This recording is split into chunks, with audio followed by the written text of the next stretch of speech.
Edwards here for your Grand Final Footy Feed. We are coming to you from the Collingwood winning rooms. 4-point victors today over the Brisbane Lions. Nat, it is an instant classic. We were treated to one of the best Grand Finals of all time. It was an insane Grand Final. 10 lead changes, if you don't mind. The Lions certainly haven't lost any friends out there on the MCG today, but right now, right here inside these Collingwood rooms, it is going absolutely off. There are celebrations everywhere, and what a moment it was when, of course, Peter Moore presented the Premiership Cup to his son, Collingwood skipper Darcy Moore. It was absolutely sensational. A big hug between father and son. It's going to be one of the moments we talk about for years to come.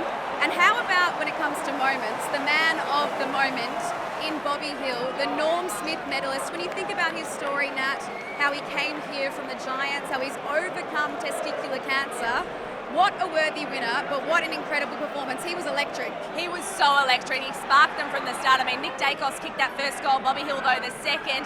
And honestly, 4-goal performance from him today. He had 18 touches, 9 score involvements. You were obviously voting on the Norm Smith panel.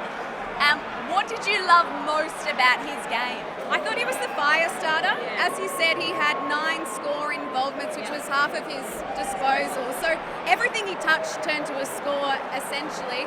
And when it got a bit dicey towards the end, and I didn't know if Brisbane or Collingwood were going to win, I thought Bobby's probably been the best performer of the day regardless. So I think he got the unanimous 15 votes. A very worthy winner. Let's hear from him now. I only had one meeting with you guys, and just, when I was in Sydney, and it just clicked. I knew this was the right spot. I've seen a lot of, media that, it's a family club and it's changing, and it's something I wanted to be a part of, and I'm a part of it, so I'm happy. Bobby Hill there, the Norm Smith medalist in 2023. Now, he kicked 4 goals to a little bit inaccurate at times. The Pies, 12 goals, 18, Sarah, for the day in that third quarter. They kicked 1 goal, 6. It nearly cost them a premiership. Well, we were actually having a back and forth about this, because usually in finals, if you have inaccuracy, if you don't make the most of your momentum, it does cost you. But I guess it goes to show how dominant the Pies were, but also how gutsy and accurate the Lions were to hang in the game. But as you say, it could have cost them. This time it didn't. They get away with the 4-point win. But Nat, a big day for the coach on many fronts. Oh my goodness. So not only is Craig McRae a premiership coach, which is an incredible story in itself, he also had a baby girl this morning, his partner delivering and giving birth to a baby. So he has had an insane day, and this was Craig McRae after the game. The tears flowing this morning at 7:45, and my wife's been remarkable. Like, she went in labour and went to the hospital with her sister without me and let me sleep in. I had no idea what was going on. And then she's just so amazing. I'm gonna make me cry. Just so proud of her, and then I'm gonna have a time out on that. You can speak to Bobby. Craig McRae is probably in for some sleepless nights ahead. I'm not sure if that's due to a new baby in the house, or maybe the Grand Final and Premiership celebrations, Sarah.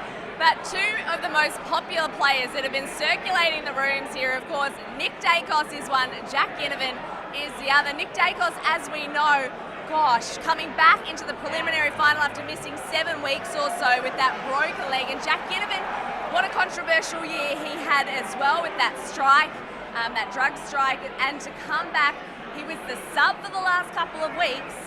Incredible. It is incredible indeed, and we spoke about Bobby Hill, the Norm Smith medalist. He's the reason that Jack Ginnivan was initially squeezed out of the side as well, because he was just playing so well. So to be able to overcome that and overcome that adversity and get back into the side was a massive feat for one of the biggest cult heroes in this room right now. Let's hear from Jack Ginnivan and then Nick Daicos. I was pretty not playing that well, and things weren't going my way, and it was such a challenge to get back in a good side. But I went all in myself, and to come out the other end is an amazing feeling. I'm speechless. These are the moments. This is why I play footy. This is why I work hard in the pre-season to share this with my teammates, and it's exceeded expectation. It's like no words like it. Running around the MCG with the premiership medal and the crowd going crazy. I I'm lost for words.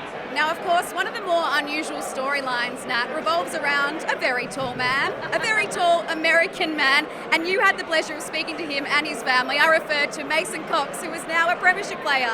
He is walking around the rooms with an American flag on his back at the moment, and of course I'm probably the shortest person in this room, and I had to interview the tallest person in this room. But what an incredible story Mason Cox is.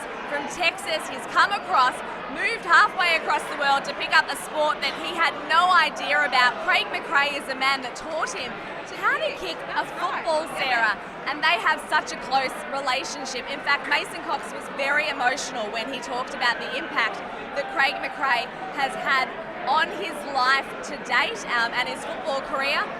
So let's hear from Mason Cox now, and then his dad Phil, who was just absolutely ecstatic that his son is now a premiership pie. There's a lot going through the mind at the moment. It's just absolute pandemonium. Incredible day, incredible fan base that came out and supported us, and just so elated right now. It's I don't know, just hard to put into words. And who would have thought, a guy that's never heard of a sport being half a world away from home, and then there's USA Champs in the middle of the MCG in the biggest stadium in the other southern hemisphere, and half people don't even know what the sport is. So he is a hard-working. He doesn't take no for an answer, and if he's just got to prove himself, if there's something tough that's going to happen, he's going to work until he gets it right. So good. And then, the club has been very supportive, between Craig, he taught him how to kick the ball, and now he's playing as a premiership player for Craig. So what a journey. It's just been so incredible. Now, unfortunately, when it comes to the grand final, there's a winner, but there's also a loser. But the Lions, they didn't lose any friends today, Nat, going down by just 4 points, and it really went to the end of the match. It was seesawing. Anyone could have won. You were just in the Lions' rooms. What was it like? I imagine utter devastation. Yeah, it was absolute devastation in the Lions' rooms. I mean, the one thing that I will say is when I entered the rooms, there were so many kids and children of the players kicking the footy. They were oblivious to what had just happened. Lincoln McCarthy was kicking the footy with his son, which I think sometimes can be a positive to take your mind off as what has been obviously a heartbreaking grand final loss. Lachie Neale, though, Brisbane's co-captain Sarah, was inconsolable after the game. It was actually very hard to watch him with his mum and then his wife Jules as well. So this one's really going to hurt Lachie Neale. This is the second grand final loss. Of course, he lost one when he played for Fremantle back in 2013. He was a sub then, but really high emotions in the Lions' rooms, and Harris Andrews was good enough to speak to the media after it. We've shown years gone by, straight sets in finals, disappointments in preliminary finals. We acknowledge that we've fallen short, and I think we're able to then steer our own journey. If we push it under the carpet and go, no, it didn't happen, then that'll leave us in a bad place. But I feel like that's what this group's done really well, driven by Fags, our ability to learn from our mistakes. And as I said, I've got no doubt the boys will be hurting at the moment. It'll take a little while to sink in, I think, but at the end of the day, we'll come back ready to go and make sure we're fit for pre-season. So Harris Andrews very gracious in defeat there. Now, despite all the positives, and I think one of the positives was that the small forwards all had their moments when it came to Brisbane. Charlie Cameron, he just needed to hear his song, Country Roads, and he went and kicked 2 goals. Zach Bailey in the first term. Lincoln McCarthy popped up as well. But do you think Jared Berry might have a bit of a sleepless night, given the 2 50-metre penalties he gave away? The one at the end, leading to that side bottom goal, very costly. Yeah, I think that is going to haunt Jared Berry for a little while. He did try to redeem himself, trying to bust through a pack late in the game as well. I mean, it never comes down to just one moment, but that was a significant moment, that 50-metre penalty that gave Still side bottom that shot at goal. Obviously, it's heartbreaking for Jared Berry. This was Coach Chris Fagan after the game, pragmatic as always. There's lots of teams in the history of the game that have lost close grand finals, have gone on to win premierships in the ensuing years. So, that'll be my attitude. What can we learn from today to make us a better team next year? And I'll never veer away from that.